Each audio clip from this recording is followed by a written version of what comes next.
So here I'm starting out with the Rit Dye bath. I'm soaking the intricate lace into this bath to give it a darker tint, but it didn't exactly work out as planned.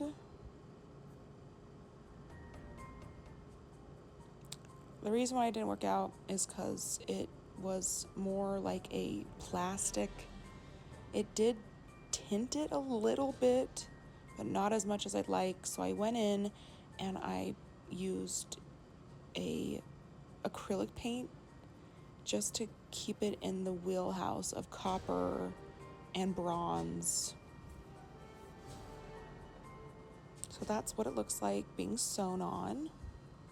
Here I am starting the hard back Baroque pieces that are going to line the bust. I'm using like a vintage gold spray paint. You can just get it at Lowe's, Home Depot. And I'm doing this outside and I'm still wearing a mask because this stuff is toxic. And I let it sit out overnight. That's my daughter helping me. She's going crazy. I liked it, but it wasn't this color scheme that I wanted it to be in. So I went ahead, picked this copper and this espresso out from Hobby Lobby, and I added some details. In the crevices, I used the espresso metallic color, and on the tops, I used the copper. I am now E6000ing the Baroque pieces on, and that's how it turned out. I used the clips so that it can give it a moment to dry and adhere to the corset, and E6000 is just the best glue to use for something like a hardback thing like this, so it doesn't move and it moves along with the corset when you put it on. I'm adding rhinestones to the baroquing, the hard baroquing here. Now I am doing something I've never done before. When me and Suckerpunch Sally first started collaborating on this corset, we kind of had like a consultation. She told me like the kind of layout she was envisioning for the corset, and one of the things she wanted was gears, rhinestone gears. And although I've never used this concept before, I kind of had this idea to use a paper stencil. So I went ahead and printed off a simple gear shape, and I'm going ahead and pinning it to the corset. I was really nervous here because I've never used this method, and I really did not want to ruin this corset or, make it look bad or mess it up. Like it was just so scary. I love Suckerpunch Sally is her name. She's one of the burlesque performers that actually influenced me to start burlesquing. So she is a local icon, and I knew she deserved a beautiful piece like this, a costume piece like this, that she can have forever and have no matter what. Like, if she has any steampunk event, she knows what she's wearing and she's gonna be the moment. So I wanted this to be perfect. So I'm just like, I'm literally harassing myself in my head. And I'm really nervous because I really don't want to ruin this corset. And I've already put so much work into it. At this point, I used so much rhinestones on the intricate lace, as you can tell. So I wanted this to just like really make everything pop. I wanted the gears to be beautiful and sparkly. So it had to be all rhinestones. So I had to go in with this method with the Sharpie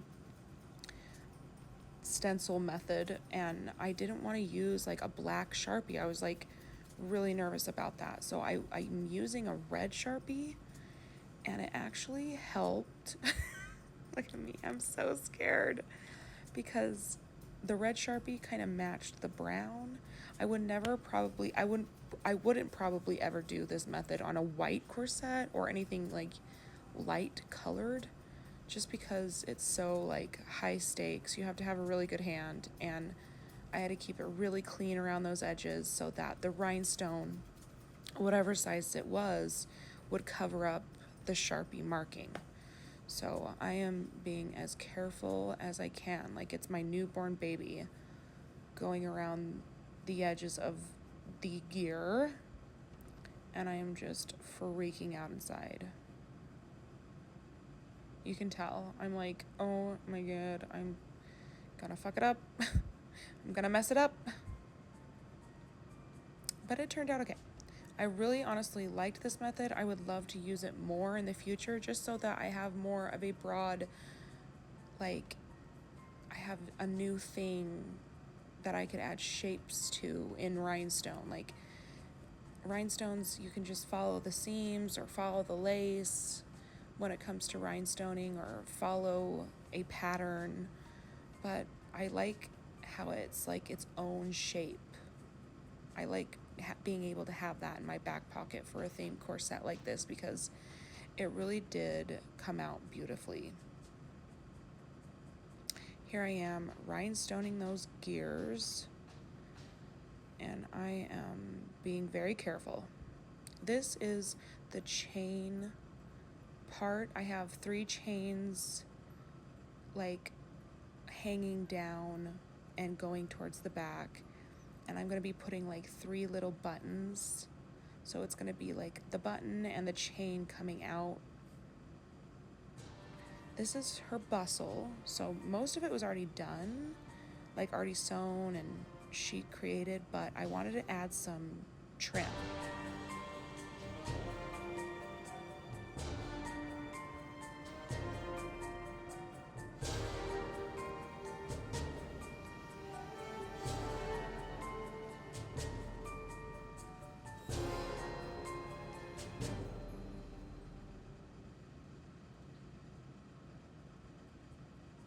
These are her gloves. She'd already made all these things. I just wanted to go in and embellish them more, just so that they were special and like kind of matched the corset a little bit more. I used the same kind of color schemes that I was using on the corset, which was like the AB, the ambers, this like dark brown and green AB that I had. So I just wanted it to all kind of flow together and all look like one piece. So she had the 2 gloves, the bustle, and then the corset. She already had like a fringe on the corset, like on the end. So that was like her thing that was already on there. And then I added some rhinestoning on top of the fringe. So I thought adding some rhinestones to the gloves would just make it pop and make it look special and look more glam, of course. We love a rhinestone girly. This corset and this project actually made me flare up really bad. I have really bad like arthritis in my shoulders and my hands, and I rhinestoned so much that by the end of it, I was like in a sling.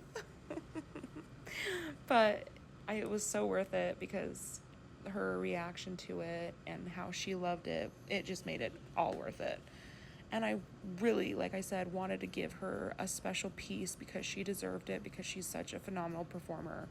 She's helped me with my costuming and giving me pointers, and working with her on this corset and this project was just so like inspiring all over again for me to keep doing the costuming. Like, it gets kind of tedious when you're doing the same thing. You can only rhinestone so much stuff, or you can only do so much stuff to one costume, and it just kind of feels like it's all meshing together. So it's really nice to have someone like to collaborate with you and to give you a new perspective, because I was kind of getting in a rut making all these corsets or doing these projects or doing my own projects and stuff like that, where I was just like, it's the same thing all over again, you know what I mean? Just adding more rhinestones. I really went crazy with the rhinestones with this one. I really wanted it to be sparkly. She had given me already like a bunch of rhinestones, but I had a bunch of different rhinestones. I used mostly her rhinestones, and she gave me like a good amount of rhinestones, and we still didn't even make a dent in it. Like, I still gave her back a good majority of her stones, but I did rhinestone the heck out of this corset and her bustle and the gloves because I just wanted it to be sparkly. I added a couple different vintage buttons. I had a bunch of these vintage buttons that my dad had like collected over the years that he gifted to me for my costuming. I don't know why they were all the same thing, or they would be like, kind of the same thing, like where they were just these vintage looking buttons.